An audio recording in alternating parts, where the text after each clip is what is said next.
right. Hello again, everybody. It's Sarah Vanderpass with the Coverdale team at Keller Williams. And again, with me is Lincoln Coverdale. How's it going, guys? As we go through today's topic, feel free to ask questions in the chat and we'll address them at the end. We will post contact information in the chat as well. In our final installment today, we will be looking at closing and possession with Diane Scartz from Signature Title. Welcome, Diane. Thank you. Pleasure to be here.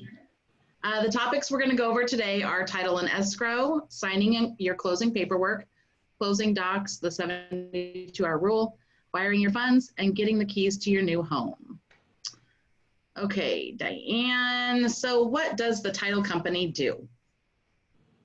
I would say the title company really has three different roles.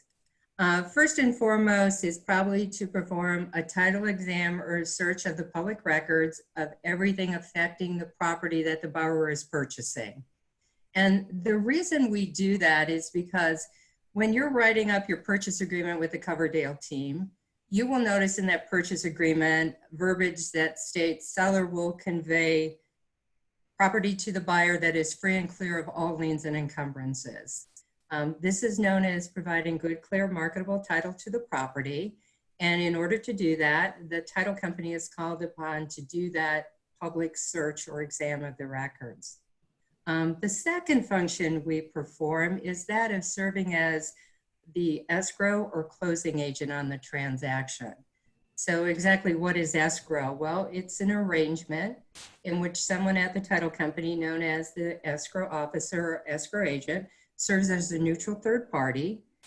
She, I say, or he, are going to hold all the legal documents and funds on behalf of the buyer, the seller, and the lender, and distribute them according to the instructions in the purchase agreement.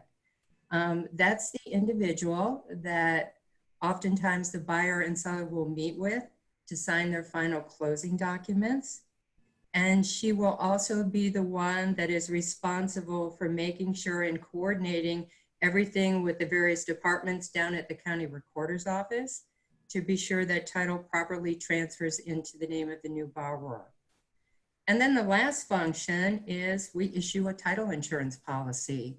Again, that's the final evidence that the buyer is receiving good, clear, marketable title to the property, and it also protects their financial investment in the property. Great, so who chooses the title company? That's the question of the century. That's something that's been debated upon ever since I had my real estate license back when. You know, I like to say that choice of a title company is just one more of the negotiable items in a purchase agreement. But as a buyer, you know, buyers and sellers 9 times out of 10 do not have an established relationship with a title company, unless of course you have a buyer who's an investor. Most buyers, sellers move properties every 7 to 12 years. So I think buyers rely a lot on the realtors they're working with in order to determine who they feel is comfortable. We like to believe that in working with our agents that we have built a relationship that's based on sound communication and great customer service skills, that the agent and their client feel comfortable bringing business our way because they know that their client will be taken care of, that will take the proper time in order to educate them on the various processes and questions they have along the way, and just do everything possible to be sure it's a very smooth and successful transaction. The other thing too, I mean, pricing is pretty similar among title companies, and that's just in order to be competitive. But if comparing, I would suggest that a borrower look for the ease when it comes time to sign the closing documents. Most companies like mine at Signature Title will meet with a buyer at any time, nights and weekends, or a place like their home, or even during lunch hour at work, if that's more convenient for them to sign their final closing documents. We do not charge any additional for that fee for that service. But that is something you'll want to ask ahead of time, because some title companies will charge an additional $100 to $150 if they have to get a notary to do an out of the office signing. Okay, great. So what kind of problems can a title search reveal? We have no problems. Yeah, I really do. I like to think of, I have never, since I've been doing this, seen anything that can't be cured. So when I say problems, I look at them, every title exam has issues. And that is one of the reasons that we're doing the title exam. So when we're doing a title exam, we're going back some 42 to 60 years, looking at the history of the ownership of that property. We're going to look at who bought it, who sold it, how they came into title. And the first thing we're going to determine is, do they actually own it, and do they have the right to sell it to the buyer? Then we're going to look at, does that current homeowner have any mortgages or lines of credit on the property? If so, those are things that the escrow agent knows has to be cleared up before we can pass along title to the buyer. Other things we check for are judgment liens, which is just a lien against the debtor's real estate in order to secure payment. Perhaps there was a lawsuit, or maybe there's a federal tax lien on the property that needs to be brought current or paid off. We also look for things like mechanics liens. That is something that if a contractor performed work on the property and wasn't paid, could adversely affect the property. We'll look at the current status of the property real estate taxes. We want to be sure there are not any past due or unpaid from previous years. We'll look at homeowners associations to be sure any dues or monthly obligations are current. And another thing we also do is called a special tax search, where we actually go to the municipality to determine if there are any pending assessments that would affect the amount of taxes that the buyer is paying in the future. Nobody likes surprises in the future. So we do everything we can. And with that, results of that exam, we provide something, it's a report that is provided to the lender, but it is called your title commitment. That tells the escrow agent everything that she has to clear up and pay off before we can pass along good, clear, marketable title to the buyer. Great. So what is title insurance and who pays for it? Okay. Title insurance is really, we keep talking about that evidence of marketable title. And that's what title insurance is. It serves as that evidence of marketable title. And that way, should a claim ever be made where someone says they have a right to, or they're owed money from work that was performed on a property, the title insurance policy has the absolute duty, we as an agent, to defend that and protect the homeowner's investment. So yeah, it's protecting their financial investment as long as they own the property. And the nice thing about title insurance is you only pay for it one time. And that one time is at closing. And it's a fee that's usually split 50-50 between buyer and seller in our area. Okay. So do I have to have title insurance? Well, if you are securing a mortgage on the property, the lender is going to require title insurance. And as long as I've worked in the business, I would never buy a property without title insurance. I mean, and think about it as you are obtaining the largest investment of your life. It's a thing of value. You protect things of value, just as you do your life, your health, and your car. So why wouldn't you protect your largest investment? I think it gives you peace of mind that no one else can ever claim ownership interest to the property. And again, when you're looking at price, it's only about 0.5% of the purchase price of the home. And remember, that's a cost that's split with the seller. So what if I'm buying a new build? Do I still need title insurance? Yeah, that's a lot. People ask that question a lot because they say, look, it's a brand new home. Why would I need title insurance? So you have a new home, so the home itself doesn't have history, but the property that that home is built on has history. So we still need to go back and research the ownership interest and be sure that those properties properly transferred, deeds were done correctly, and that there's nothing on that property from past obligations. And the other thing too, when you're talking about new construction, we talk a lot about mechanics liens. So you're building a new home and there's a lot of contractors working on that property. So to be sure that you don't end up with mechanics liens, I would highly suggest the use of title insurance. So for closing, what should I bring to the closing? You really nowadays, I think by the time we get to the closing table, we do our best to be sure all the paperwork is in line. We do our best to be sure that the buyer of the property has the required homeowners insurance that they're going to need and the paid receipt has already been taken care of. So basically, a buyer needs one or two things. They will need valid photo ID. And the reason is because many of the documents will need to be notarized, and state notary laws require that parties signing documents to a real estate transaction provide valid proof of identification. And that includes things like a valid driver's license, a US passport, it could be a military health card.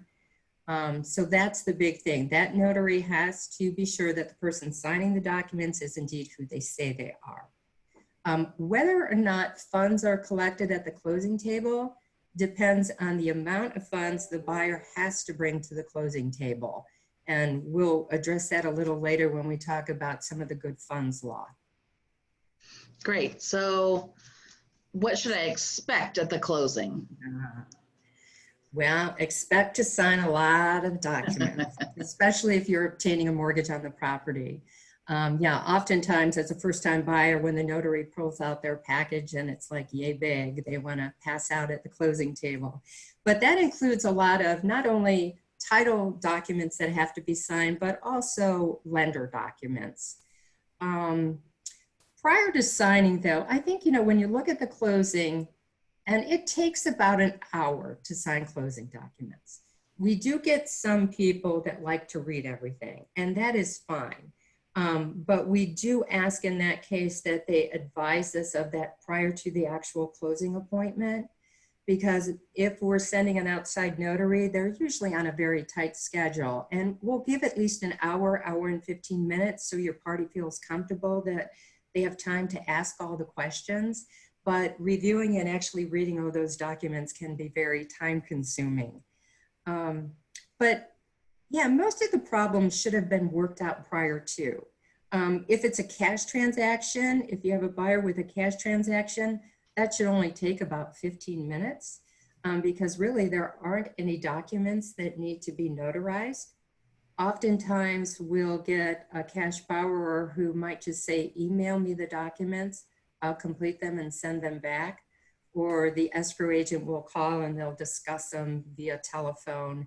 But yeah, that definitely eliminates a lot of the process involved.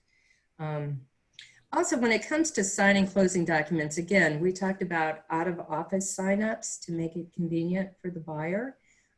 But if the buyer can actually come to our office, it really does provide, I think, even a more improved additional comfort level, because 9 times out of 10, the person you're meeting with to sign with is the actual closing agent, escrow agent, and she is the one who has performed the whole work of that file and knows every detail.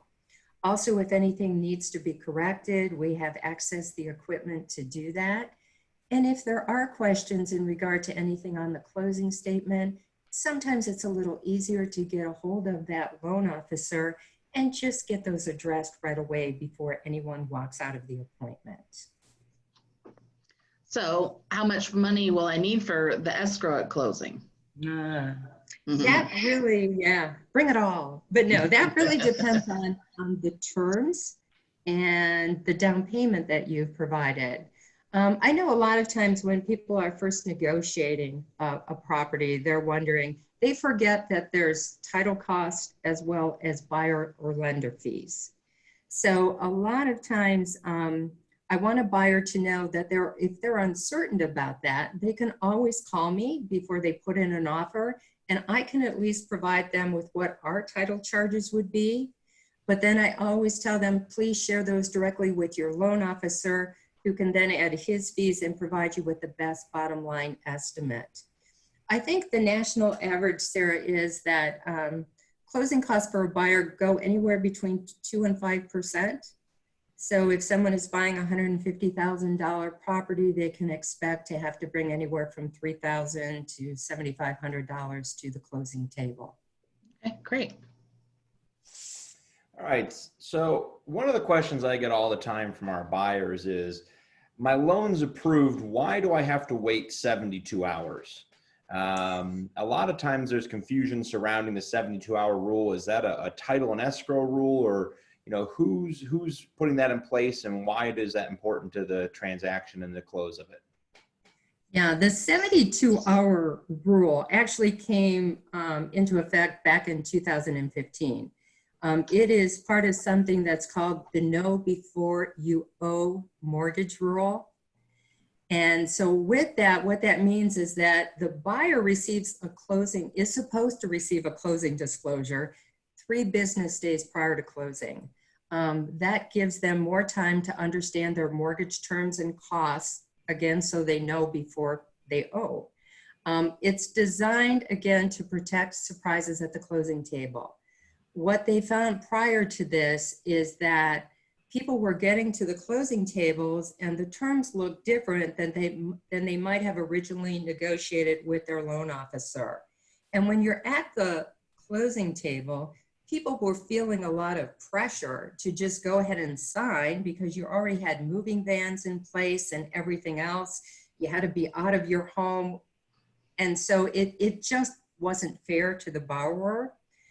So with the 72-hour rule, it really allows the borrower to compare their actual mortgage terms to what the lender outlined that they would be paying at the beginning of the mortgage process when they provided them with a loan estimate when they made initial loan application. So they have the time to be sure that those haven't changed significantly as to what they were promised. Got it. That makes a lot of sense. And that closing disclosure is sent out by the loan officer then? It is. In between, one of the things the escrow agent does at the once we have loan approval, is they will spend a lot of time with the closing department at the lender and doing what we say balancing the settlement statement to be sure all fees are in there. And those fees have to be within a certain percentage. So let's say that even if the final closing statement is somewhat higher than the loan estimate, again, the borrower has that 3 days and they can't be any higher than a certain percentage of what they were promised. So again, the whole gist of it is to protect surprises to the borrower at the closing table. Got it. That makes a lot of sense. So we've talked a lot about money and finances and fees and costs. I'm going to have to bring money to the table to buy a house. I hear that I'm supposed to wire the money. Do I need to wire the money to the title company? Can I bring a check? Can I bring cash? How do I get those funds to you guys so that you can disperse the property and the finances appropriately? Okay. And again, that's another benefit of the 72-hour rule, is that you know what that bottom line is going to be ahead of time. There is something that has always been out there. It's called the Good Funds Law. That went through some changes in amounts back in 2017. So how you bring funds to the closing depends on the amount you need in order to purchase the property. If the amount you need is under $10,000, we are permitted to accept that in the form of a bank or cashier's check. If it is greater than $10,000, that has to be wired to the title company. Now, when we talk about wiring funds, we always tell buyers, we or the escrow agent will provide wiring instructions to the buyer.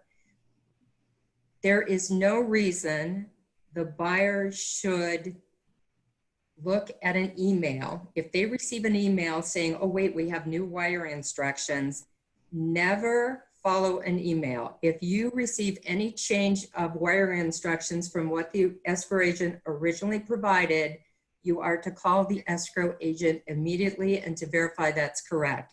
And we do that now because there has been a lot of wire fraud going on in transactions, and there have been cases across the country where people have lost their down payment. And I think it's just unfortunately part of we use electronics so much in conducting our business, and why we have to adhere to some great standards to protect the privacy and the information. You know, you've got buyers and sellers that might not be using as secure of location. Plus, you've got great hackers out there that are always looking at ways to even get into a title company or a lender. So yeah, in regard to wire instructions, always make sure that comes directly from the escrow agent. Absolutely. And one of the things we love about working with you guys is when we write our offers, we have our buyers wire their earnest funds to you guys at the beginning of the deal. So they get the instructions, they can get that wire all set up, the instructions don't change. And then at the end of the deal, when they have to wire the balance, it's just a repeat of the initial transaction at a different amount. Right. And So anytime we receive funds, you know, even if it's earnest money at the beginning of the transaction, company policy is immediately that we receive that, the agent is notified as well as the borrower that that check has been received and deposited so that there's no questions.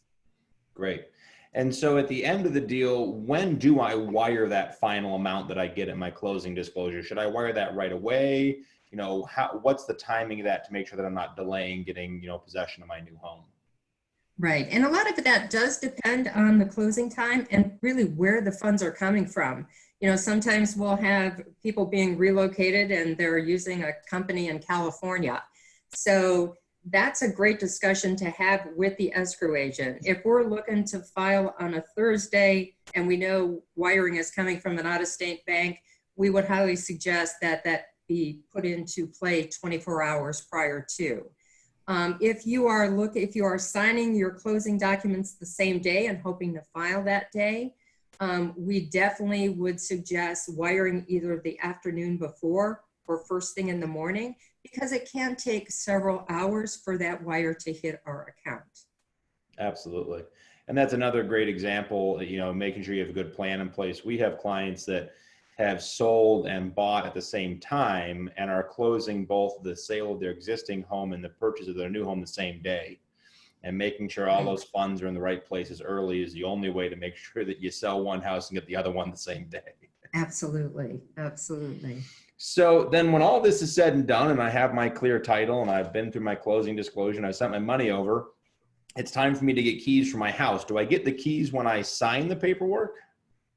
You do not. And that's the problem sometimes with the semantics of the verbiage in our industry.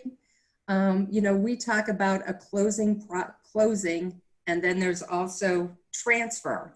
So when we are continuously talking about closing, your closing appointment, that doesn't actually mean that that title has transferred into your hands. That simply means that you're signing your closing documents. We have to transfer the property down at the recorder's office. In the midst of COVID-19, that has changed a little. It used to be that we had to actually walk through the various departments at the county recorder's office, and that could take 2 or 3 hours. With COVID-19, what we do now is drop the complete package off at a drop box in front of the recorder's office, and that is actually considered your transfer. When we are informed that it's transferred or it's in the drop box, that's when we call the realtors. And the realtor has been the one that you as the borrower has established that working relationship with. So we want to give them the benefit of presenting the good news to you that you are a happy new homeowner.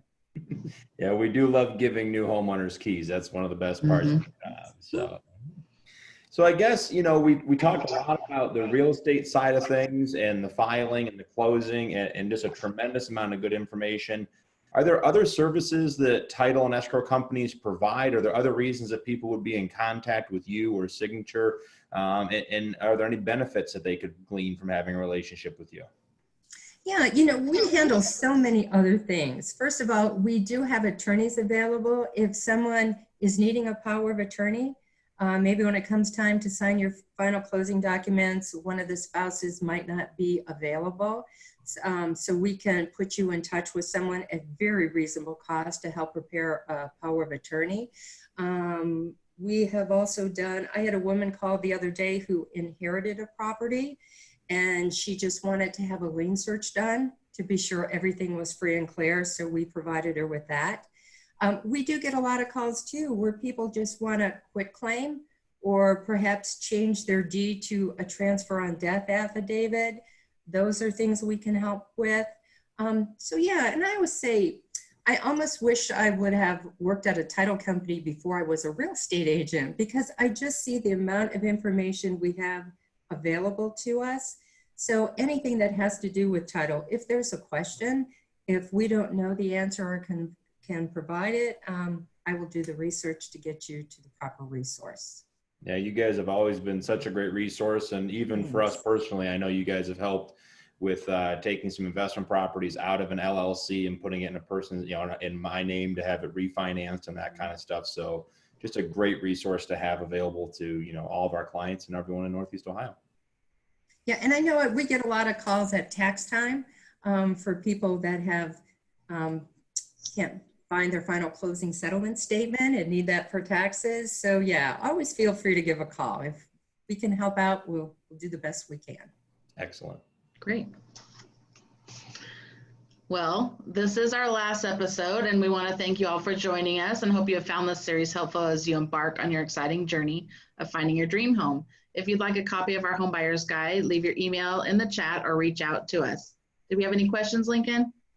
Nope, I think we're all free and clear on questions. Just want to say thanks to Diane for being Thank you. our last, but one of our greatest guests, and all the wonderful information she provided and being a great partner to us for all these years. Thank you. I appreciate it. You guys are a privilege to work with. All right. Well, you guys have a great night, and thanks everyone for joining us for the Home Buyer series.